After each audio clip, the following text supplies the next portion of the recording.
confesso que eu fugi um pouco do assunto na hora que Deus me deu a palavra, mas desde o final da minha viagem, parece que eu tenho sido um pouco perseguido por esse assunto. E essa semana eu tive também a oportunidade de conversar com uma pessoa próxima a mim e lidar com essa situação. Então eu percebi que Deus tem algo para falar, não só para mim, como tem falado, mas através da reunião. Antes de eu entrar no tema, na referência bíblica, a gente precisa, vamos fazer aquilo que a gente está habitualmente acostumados a fazer, que é discutir um pouco sobre algumas coisas. Primeira pergunta que eu faço para vocês, quem gosta de se manifestar pode responder, senão faça a sua reflexão aí. O que você considera como seu na sua vida?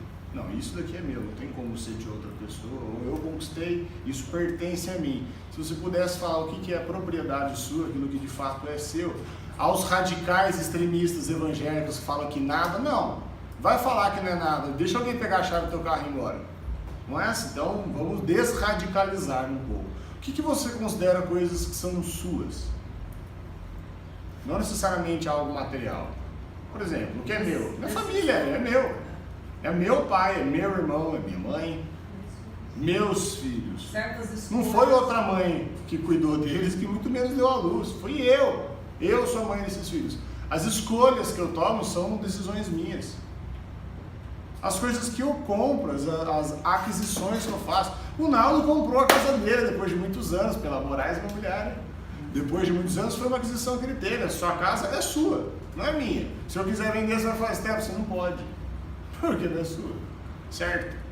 O nosso nome, ele pertence a nós. O que mais que pertence a nós? O que é que a gente consegue agora trazer na nossa memória? A gente fala, isso daqui é meu. Pertence a mim.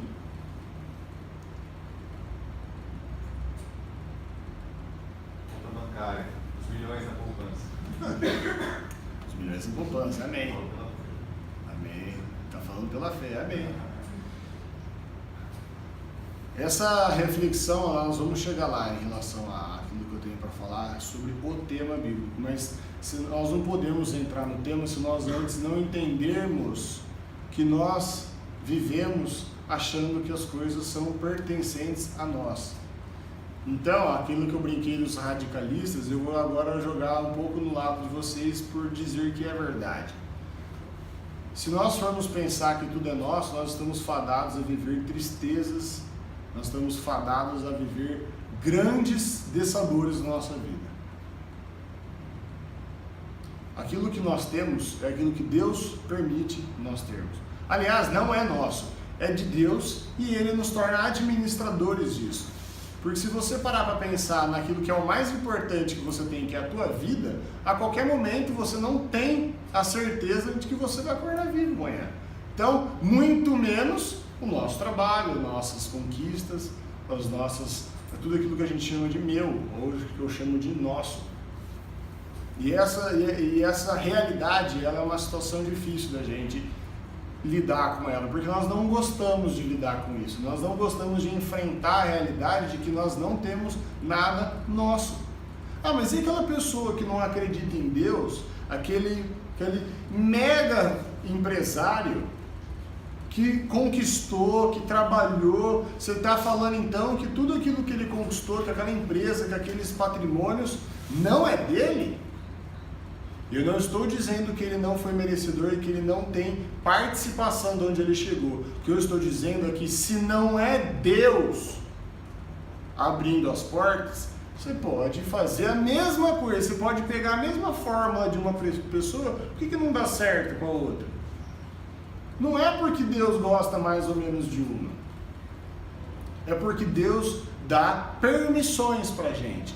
Ele sabe aquilo que Ele dá pra gente, que nós temos naquele momento capacidade de gerir. Deus às vezes Ele não pode te dar mais porque você não está emocionalmente preparado para lidar com as circunstâncias. A gente brinca, é muito fácil. Eu hoje brinquei, é muito fácil sobre um milionário. A gente estava falando sobre uma empresa numa roda com os clientes. Ah, deve ser boa a vida de tal pessoa. Peraí, mas será que nós estaremos preparados para poder viver como tal? Então, Deus, Ele dá as coisas para nós administrarmos. E nossa administração é como Deus vai ver se ele pode dar mais ou se ele mantém do jeito que está indo. A forma como nós lidamos com o presente que Deus tem dado nas nossas mãos é a forma que ele fala assim, não, eu posso atribuir às mãos do Daniel mais coisas, porque o que eu tenho dado, ele tem feito boas decisões com isso. A maior prova disso é a parábola dos talentos.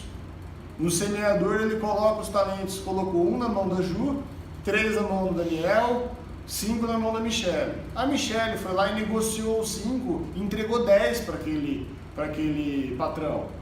O Daniel pegou os 3, negociou os 3 e devolveu os 6. A Juliana, com medo de perder o que já tinha, não fez nada, deixou quieto e viveu sempre com medo. Só que a Michele e o Daniel, eles entenderam que os talentos não eram deles a hora que eles receberam. Eles entenderam que era de Deus, então eles pensaram em beneficiar o patrão, não a si mesmo. Porque o patrão não falou que eles iam ganhar com aquilo. Se você ler lá na parábola, não tem benefício que ele promete. Ele apenas confia aquilo na mão. Estou errado? Quem, pelo amor de Deus, já leu a parábola dos talentos, me ajuda. Então, acontece que ele vai lá e corrige Juliana. Ele fala, olha, você, com o que eu dei, você não se preparou. Você não cuidou daquilo que você tinha na mão. Muito pelo contrário, o que eu te dei, você sentiu medo de perder. Errou, né? A Ju foi lá, enterrou, ela abraçou aquilo, ela fingiu que aquilo ali, meu Deus, e agora? Se eu perder isso, eu não vou me perdoar, porque não é meu. E fala na parábola que o que ela tinha foi dado pro outro, né? Aí o que aconteceu? Vem o patrão, ele vai lá e fala, Ju, eu deixei um tempão na tua mão, ele foi viajar. E foi longe, voltou depois foi, Ju, não acredito, eu dei algo tão importante na sua mão, você não fez nada. Eu vou ter que dar na mão da Michele, porque eu dei 5 na mão dela, dei 1 para você, e ela pegou os 5, tudo que eu permiti ficar na mão dela, ela considerou que aquilo não era dela, ela quis pegar aqueles 5 talentos e negociou aqueles 5 talentos. Ela transformou um presente em 2 presentes. Ela administrou, cuidou daquilo que foi confiado na mão dela. E para alguém ter negociado 5 talentos, eu tenho certeza que a Michele, para ter feito essas negociações, ela acreditou muito, ela cuidou daquilo, ela colocou o coração dela naquilo. Ela colocou as forças dela, o tempo dela. Ela se dedicou, se comprometeu com aquilo. Então a diferença daqueles que têm as coisas que querem e dos que não têm é que antes de você ter aquilo que já está na tua mão, você descarta ou você trata como ouro. E essa realidade, ela é para todas as áreas da nossa vida. Começa pela financeira, evidentemente, a conjugal, familiar, ministerial, evidentemente. Eu não posso querer ser um pastor reconhecido nacionalmente se para aquele um discípulo ali eu não dou a devida atenção para ele. Eu não consigo pregar a palavra de Deus para um, porque para um é pouco, para um é chato, ele não muda, eu vou continuar toda semana falando a mesma coisa. Eu já dei 10 vezes esse mesmo estudo. Aí com esses pensamentos a gente administra mal ou pouco e quer ficar pensando muito. Isso daí fica gerando insatisfação daí pra gente. A gente compara a nossa vida, as nossas administrações, os recursos que Deus tem nos dado com os dos outros.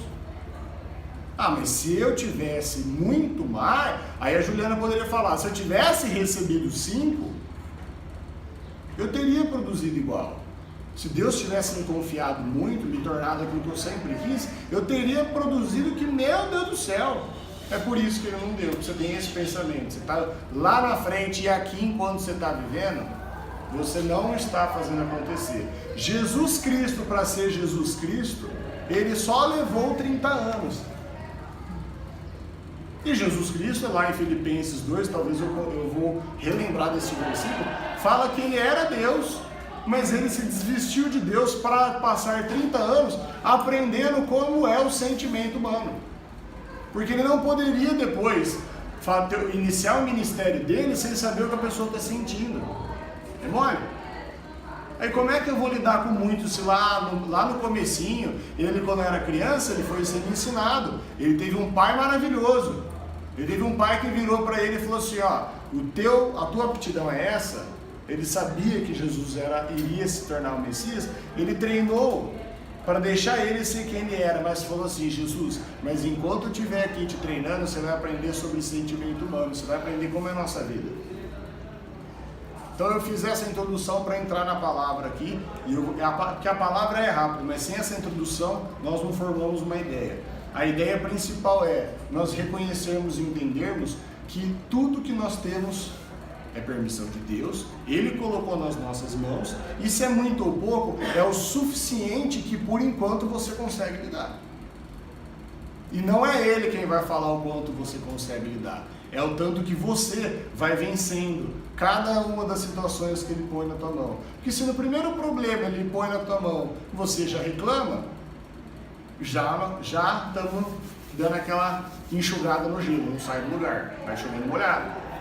Mas se eu venço uma barreira, venço outra, vou caminhando de fé em fé, dia após dia, luta após luta, e vou melhorando, avançando na minha vida, aí sim, Deus ele vai entregando, confiando às nossas mãos, aquilo até mesmo que nos agrada. A palavra nos garante.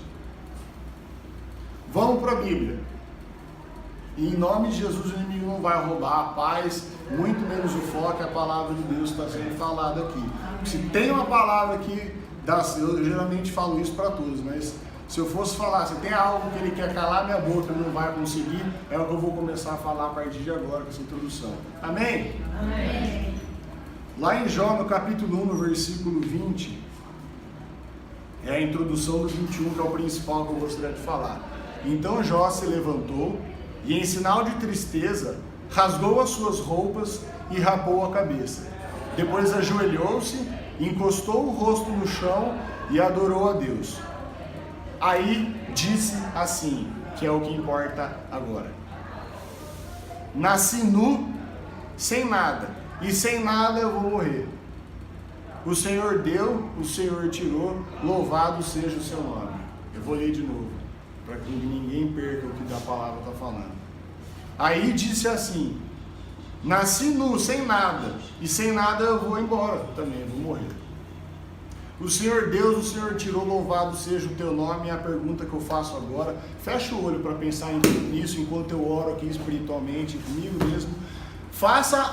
Dê para você a resposta. Você conseguiria falar isso se Deus arranca tudo da tua mão agora? Eu vou contar o que aconteceu com Jó.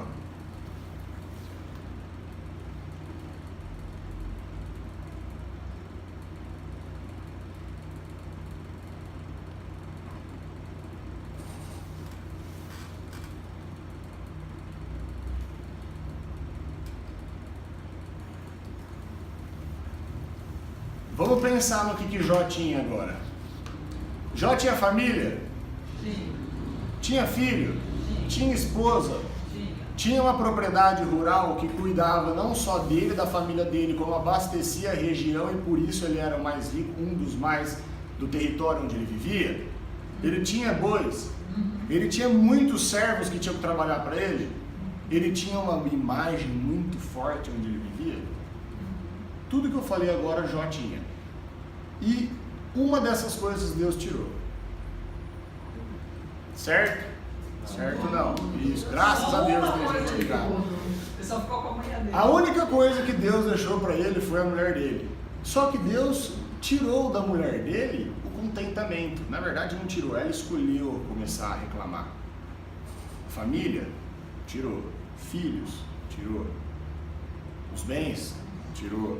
Os animais também, plantação, os escravos, vamos falar a verdade, tudo que era dele morreu, foi embora, pagou, virou pó, zero. Mas Deus deixou a mulher dele. Aí a mulher dele, que deveria ajudá-lo, não contente nisso, ele também tinha saúde. Deus deu a ele uma doença, uma chaga, que ele tinha que se coçar com um caco de vidro, a Bíblia fala. Eu não imagino que seja isso, mas deve ser doloroso e nojento. Aí Deus deixa a esposa dele para ele e fala assim: pronto, deixei para você um presentinho. Aí ela vai lá falar com ele para animar ele, dar um chacoalhão nele e fala assim: Jó, tô com você. Ela fala: Jó, escuta aqui, se você não amaldiçoar o seu Deus e pedir para morrer, eu não sei o que você tá fazendo vivo ainda. Pô, o cara já perdeu, o cara tá ele tá assim, ó, a ponto, ele tá 1 centímetro de cair no abismo. Ela vai lá e tenta dar uma empurradinha. Ele dá mais uma desequilibrada, mas ele fica quieto. Falei sobre isso semana passada, lembra? Quem lembra? As atitudes que Jesus tomou enquanto sofria. Silêncio. Não é a minha revolta que vai mudar alguma coisa. Que quando Deus tem planos, eu falando ou deixando de falar, Ele vai me dar o escape de qualquer forma. Amém? Voltando para a palavra. Jó ficou quietinho e falou assim com a esposa dele. Eu imagino a cena, tento figurar, ele deve ter feito assim, ó. E continuou lá na sofrência dele. A gente sabe o final da história. E Jó perdeu tudo, mas Deus deu de volta. Só que quando a gente perde, aí que está a situação que eu quero falar hoje, mais alguns minutos, falar sobre perda. Porque Jó viveu essa lacuna que a Bíblia fala. Jó, ele debateu muito com Deus. E a gente não debate com Deus no nosso momento de perda, a gente debate com a pessoa do nosso lado. E a gente ainda escolhe aquela pessoa que sabe que vai falar o que a gente quer ouvir. A gente, no momento mais difícil nosso, a gente não olha mais para cima, a gente olha para o lado. No momento de perda, no momento onde ele não tinha apoio, ele não tinha nada onde se apegar, ele não tinha bens, não tinha família, não tinha filho, e o único trem que sobrou que era a esposa dele, ele não queria nem ver de longe, imagina de perto. Vamos falar agora sobre os outros dois personagens, rapidinho. Davi estava sofrendo uma perseguição terrível de Saul, e quem que acontece nesse exato momento em que Saul está perseguindo Davi, Saul quer matar Davi, quem que morre no meio do caminho, no meio da história? Não, morre também, mas Davi tinha um alicerce, ele tinha onde ele dava aquela encostada no braço, ele tinha aonde se apoiar, ele tinha segurança em Samuel. No momento mais difícil da vida de Davi, Samuel morre. No momento mais difícil da vida de Jó, a esposa dele vira as costas para ele. E no momento mais difícil da vida de Josué, Moisés, o maior líder, e ninguém nem passava pela mente que poderia substituir Moisés, Josué recebe uma responsabilidade que ele falou assim, Deus, você está de palhaçada comigo, é um absurdo o que o Senhor está me falando. Suceder Moisés, o libertador do nosso povo, tirou da mão do inimigo, está nos conduzindo para uma terra prometida. Pelo amor de Deus, você está louco de fazer um negócio desse. Só que é exatamente isso que acontece com as nossas vidas. Não acontece só com Jó, nem com Davi e nem com Josué. O que Josué fez? Ele falou assim, bom, eu não tenho mais Moisés agora. Eu não tenho mais onde ficar me apoiando, onde eu ficar encostando meu braço. Eu preciso fazer o que Deus está mandando eu fazer. Eu preciso arregaçar as mangas e partir e entender agora que é comigo o negócio, que Deus tem que me usar, que eu tenho que parar de viver à sombra do meu pai, da minha mãe, do meu pastor, do meu líder, e eu exercer aquilo que Deus quer para a minha vida. Parar de ficar escutando pregação e começar a falar um pouquinho que eu sei, mas falar. Foi o que aconteceu com Josué. Com Davi, não tem mais Samuel para resolver a treta. Ele não tem mais Samuel para entrar, segurar o peito de Saul e de Davi. O que Davi fez? Ele se aproximou mais ainda com Deus. Ele já era próximo. Ele dobrou o tanto que ele se aproximou com Deus. Porque no momento nosso de perda, onde a gente não tem onde encostar, se não é com Deus que a gente aumenta o nosso relacionamento, se não é nele onde a gente busca refúgio, você vai se matar, espiritualmente falando. Sua vida está acabada. A gente não tem a mínima ideia do que fazer. E era com Deus que Jó debatia. Porque se ele fosse debater com uma pessoa, com certeza ele ia sair do foco dele. Os três, em momentos de perda, no fundo do poço, olharam para cima e falaram, Deus, então vem comigo, porque eu não tenho mais força, nem sequer sabedoria para onde eu vou. Vamos falar então agora, falei da parte ruim, falei como eles reagiram, que era, se aproximaram de Deus e não deram espaço à murmuração, e agora para finalizar o estudo sobre o que fazer em momentos de perda, eu preciso falar o que aconteceu com os três. Jó recebeu tudo aquilo que ele tinha vezes 2. A palavra que fala. Davi foi ungido rei de Israel. E de uma pessoa, de um fugitivo do reino, ele se tornou rei, coroado pelo aquele povo. E Josué foi exatamente quem liderou todo o povo do Egito para entrar na terra prometida. É mole? É brincadeira que os caras fizeram? Então o que eu quero trazer aqui para vocês é que o momento de perda, ele tem um significado, ele tem uma fórmula tão grande, essa situação que a gente vive, que ela nos impulsiona de tal forma que a gente não consegue ver no momento, mas o que vem depois é muito grande. Porque o que aconteceu na vida dos três depois, eles nem imaginavam que poderiam ser capazes, que eles poderiam atingir aquilo. Mas por causa da perda, por causa daquela sensação, por causa daquele deserto que eles passaram, permitiu eles melhorarem, qualificarem o relacionamento deles com Deus. E aí, se eles já eram pessoas extremamente próximas a Deus, pessoas devotas, firmes, mas ainda tinha muito do eu deles. Eles ainda tinham que pôr para fora. Jó teve que pôr para fora uns sentimentos que ele tinha. Davi teve que pôr para fora também, porque em momento de perseguição ali, ele vai lá e corta a capa do rei, depois ele fica triste com aquilo. Josué fala, não é comigo isso daí não. Só que quando Deus permite, o mesmo Deus que permite, ele vai lá e resgata. E o que ele tem para apresentar depois é melhor. Porque depois a gente pode acompanhar na palavra de Deus a vida de Josué. Depois vai vir logo Caleb em seguida. Nós vamos entender também sobre a vida de Davi. A gente sabe depois que ele teve o maior reinado de Israel. E também sabemos de Jó. Certo? Amém. Então, o que fazermos em momentos de perda? Em primeiro lugar, não se desespere, calma. Você tem mais de 7 bilhões de pessoas no mundo. O problema seu, com todo respeito, não é o único problema do mundo. E nem vai acabar a tua vida com aquilo. E saiba que o Deus que toma conta todos os dias, e a palavra fala que ele toma conta até da natureza, ele toma conta de filho. Amém. O que você precisa fazer é não desesperar, para de murmurar, usa a tua língua para falar, Deus, obrigado, Deus, então me ajuda, então vem comigo, então me fala onde sim, aonde não, então me põe de ponta cabeça, mas me dá estrutura e eu quero chegar no sorteio para me levar. Porque eu sei que quando eu estou perdendo as coisas que estão na minha mão, é porque o Senhor tem mais coisas e melhores para me dar. Amém. Então, o texto referência para encerrar, Jó 1, 20, finalzinho. Não vou falar para vocês lerem, na verdade esqueci. Amém! Inscreva-se no canal. Inscreva-se no canal. Desligou. Aí, desligou já? Você desligou? Não. Inscreva-se no canal. Essa lacuna não, você pode editar depois. Inscreva-se no canal Stefano Massaro Moraes e acompanhe as mensagens bíblicas. Em nome de Jesus, amém. Ó. E parabéns para o Daniel. Você já apertou? Não desliga.